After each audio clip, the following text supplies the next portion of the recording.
सबसे बड़ा ठग। रामपुर गांव में धनी राम का एक सेठ रहता था। वह बहुत अमीर था। गांव में उसका बहुत बड़ा कारखाना चलता था।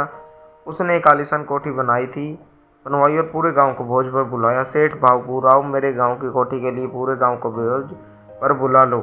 सेठ जी, पूरे गांव को एक बार फिर सोच लीजिए। सेठ कहा, ना, पूरे गांव को बुलाओ और सुनो, उस खड़ूस मुखिया कालू राम को भी जरूर बुलाना। उसे लगता है कि इस गांव में वह सबसे होशियार और समझदार है। जैसे आपकी इच्छा। 2 दिन बाद बाबू राव आइए, भोज के लिए उधर पधारिए। आदमी, अरे वाह, सेठ जी ने तो इंतजाम बढ़िया किया है भाई।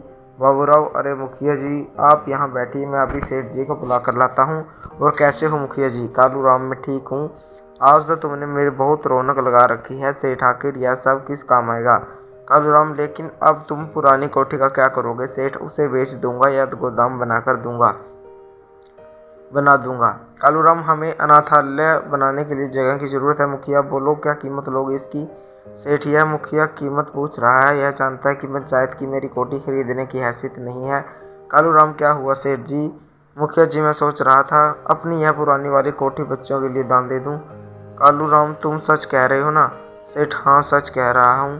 कालूराम, हाँ, तुम्हारा मोम तो मैंने आज इस भोजन में बहता हुआ देख लिया है। सेठ, काली, क्या बात है? आजकल तुम मजदूरों से ठीक से काम नहीं ले रहा है। काली, सेठ जी काम तो ठीक से चल रहा है। तभी एक मजदूर चिट्ठी लेकर सेठ से कहता है, मजदूर, सेठ जी डाकिया आपके लिए एक चिट्ठी देकर गया है। सेठ, बाबूराव जरा इस चिट्ठी को खोलकर देखना तो। बाबूराव, इसमें तो चिट्ठी है, आपको कोई पत्र लग रहा है। सेठ जी, जल्दी से पढ़कर बता। बाबूराव, नहीं पढ़ सकता, यह तो अंग्रेजी में है। सेठ, तुम अंग्रेजी पर नहीं पढ़ सकते, क्या फ़ायदा है ऐसे? बाबूराव, मुझे थोड़ी बहुत अंग्रेजी पढ़ने आती है। THIS, यह बन गया दिस। IS, यह बन गया इज। मतलब बाबूराव, आपने पढ़ने के लिए कहा था? मतलब मुझे नहीं पता सेठ। अबे अकल के अंधे, जब अकल बन रही थी तब कहाँ था तू? बाबूराव, आप गुस्सा मत करिए, इस चिट्ठी का पूरे गांव में एक ही आदमी पढ़ सकता है। सेठ जी, कौन? कल्लू।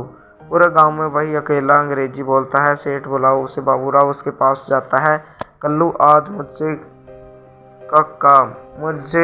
का काम पड़ गया।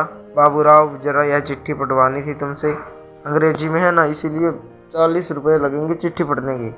अच्छा, ये लो रुपये, अब पढ़ो। This is to inform you mister Dhaniram. इसका मतलब तो बताओ। 200 रुपये और दो तो चिट्ठी का पूरा मतलब समझाता हूँ। बाबूराव फिर से रुपये। सेठ, अच्छा, यह लो, अब बताओ। सेठ जी, यह चिट्ठी शहर से कंपनी से आई है। इसमें लिखा है वह आपको बड़ा ऑर्डर देना चाहते हैं, इसीलिए आप अपने महल का माल का सैंपल वहां भेज दो। यह देखो, यहाँ सब लिखा हुआ है। अगर आप चाहो तो मैं बाबूराव को सब कुछ समझा दूंगा। तुम इसे सब समझा दो मशीनों को देखने के बाद। सेठ, ठीक से सभी मशीनों को देखकर ताला लगाना। कुछ दिन बाद सेठ बाबूराव उस शहर वाली कंपनी का कोई जवाब आया या नहीं? बाबूराव, नहीं सेठ जी, सैंपल ठीक से भेजा था कि नहीं? बाबूराव, सेठ जी मैंने सब कुछ सही से भेज रखा था। सेठ बाबूराव, तू मुझे डुबो देगा। तभी 2 पुलिस वाले आए। पुलिस वाला, अरे सेठ धनीराम कौन है? सेठ, क्या हुआ? मैं हूँ धनीराम। पुलिस वाला, अरे तुम्हें हमारे साथ थाने चलना होगा, तुम्हारा माल जो नकली है। बाबूराव, नहीं साहब, हमारा माल 100% असली है। पुलिस वाला, अरे HR कंपनी ने शिकायत की है, तुमने उन्हें जो सैंपल भेजे थे ना, वह सब मिलावटी हैं। सेठ, लगता है आपको कोई गलतफहमी हुई है, हमारे यहाँ ऐसा काम नहीं होता साहब। पुलिस वाले सेठ को पकड़ कर ले जाते हैं। बाबूराव, सेठ जी आप घबराइए नहीं, मैं कुछ करता हूँ। 2 आदमी आकर कारखाने को सील कर देते हैं। सरकारी अफसर, अब इस कारखाने का केस तो अदालत तक जाएगा। पुलिस वाला, अरे सेठ अब सच सच बता सेठ, मेरे कारखाने में कोई मिलावट वाला माल नहीं बनता। पुलिस वाला, अरे हमारे पास सभी सबूत हैं, सारे मिलावटी सामानों पर तुम्हारे कारखाने का नाम है।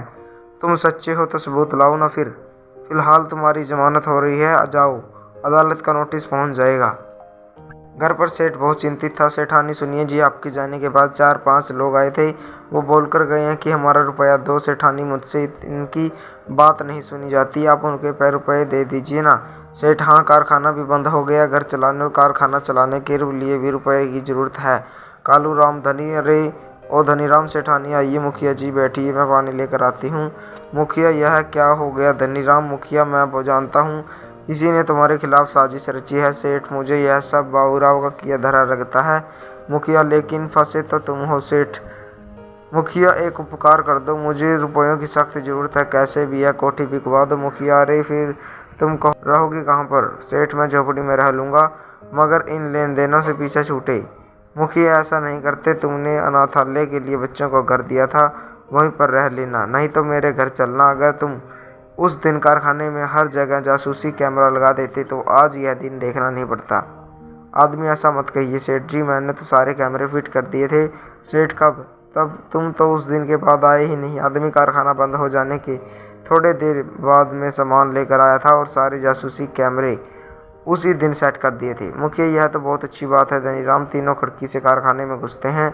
आदमी ने 3 जगह से छिपे हुए जासूसी कैमरे निकाले और चलाए। एक कैमरे में कर्मचारी मशीनों के साथ काम कर रहे थे, दूसरे कैमरे में बाबूराव और सेठ बातें कर रहे थे, तीसरा वाला जरा चलाओ तो तीसरे कैमरे में काली और एक आदमी था। काली ने माल के पैकेट उठाकर एक पेड़ से थैले में रखे और मुझसे पैसों की गड्डी ले ली। अरे आदमी, अरे किसी को कुछ पता तो नहीं चलेगा? काली, अरे ना ना, वो बाबूराव और सेठ दोनों मूर्ख हैं। उस सेठ को जेल में भेजकर धीरे धीरे सारा कारखाना हथिया लूँगा मैं।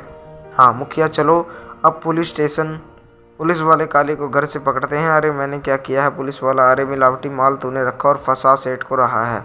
काली, मैंने कुछ नहीं किया है, वह सेठ झूठ बोल रहा है। पुलिस वाला, अब अबे चल, पक्का सबूत है हमारे पास तेरे खिलाफ। इसके बाद 2 आदमी कारखाने की सील खोल देते हैं। मुखिया मुबारक हो धनीराम, तुम अपनी समझदारी से एक बहुत बड़ी मुसीबत से बच गए। यह समझदारी मेरी नहीं, इस कैमरे वाले भाई की थी। इसी ने मुझे बनाया था। कह रहा था कि आप कैमरे लगवा लो सेठ जी, इतना बड़ा कारखाना है, देर सवेर हो जाती है, यह उस वक्त काम आएंगे। भाई तुम्हारा बहुत बहुत धन्यवाद, बड़ा उपकार आपका। आदमी ऐसा मत कहिए सेठ जी, करने वाला तो भगवान है।